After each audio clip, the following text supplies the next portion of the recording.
গরিব মানুষ, সাধারণ মানুষ, তাদের সবাইকে একজোট করে মানুষের জোট, আর সেই মানুষের জোটের পাশে মাস্টারমশাইরা থাকবেন, কর্মচারীরা থাকবেন, কৃষক থাকবেন, শ্রমিক থাকবেন, আমাদের ছাত্র যুব বন্ধুরা থাকবেন।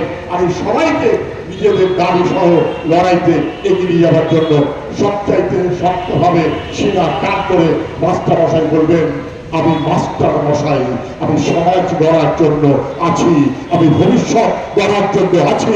যারা আমাদের ভবিষ্যৎ প্রজন্মকে ধ্বংস করতে চায় তাদের ধ্বংসের ব্যবস্থা করতে হবে, এটাই আমাদের মাস্টারমশাইদের শপথ। সামনেই ভোট, ভোটের আগে বহরমপুরে টেক্সটাইল মোড়ে সভা হলো এবিটি এর ডাকে।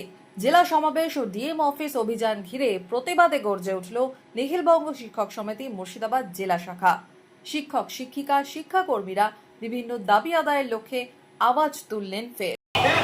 অবৈধ ভোটারকে বিচারাধীন রেখে ভোট করা চলবে না, চলবে না, চলবে না, ভোটারদের ভোট দিয়ে ভোট করা চলবে না, চলবে না, চলবে না, বৈধ ভোটারকে ভোট দিয়ে ভোট করা চলবে না, চলবে না, চলবে না।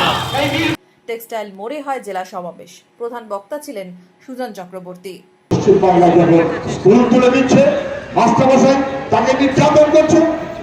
পশ্চিমবাংলায় যখন শিক্ষাটাকে ধ্বংস করে পরের প্রজন্মটাকে ধ্বংস করছে, তখন কেরালা মুখ্যমন্ত্রী বলছে আমি বামফ্রন্টের বামপন্থীদের সরকার, দুবার আমি সরকার করেছি, এবারের নির্বাচনে আমাকে দায়িত্ব দেওয়া হোক, আমি কলেজ লেভেল পর্যন্ত শিক্ষার পূর্ণ দায়িত্ব আমি কেরালার সরকার আমি পালন করব, আমি ভারতের সরকার, ওটাই হবে পথ।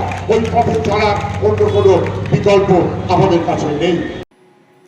ছিলেন সংগঠনের অন্যান্য নেতা কর্মীরাও। বিক্ষোভ সমাবেশ মিছিলে ডিএ থেকে এসআইআর ইস্যুতে আওয়াজ তুললেন শিক্ষক শিক্ষিকারা। মিছিল করে জেলা প্রশাসনিক ভবনের গেটের সামনে যেতেই পথ আটকায় পুলিশ।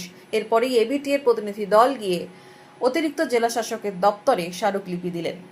ডিএ নিয়ে ছলচাতুরি বন্ধ করো, বন্ধ করো, বন্ধ করো, ডিএ নিয়ে ছলচাতুরি বন্ধ করো, বন্ধ করো, বন্ধ করো। ডিএ নিয়ে ছলনা হচ্ছে কেন, মুখ্যমন্ত্রী জবাব দাও। জবাব চাই, জবাব দাও, এই ডিএপিতে ছলচাতুরি হচ্ছে কেন, মুখ্যমন্ত্রী জবাব দাও। জবাব চাই, জবাব দাও।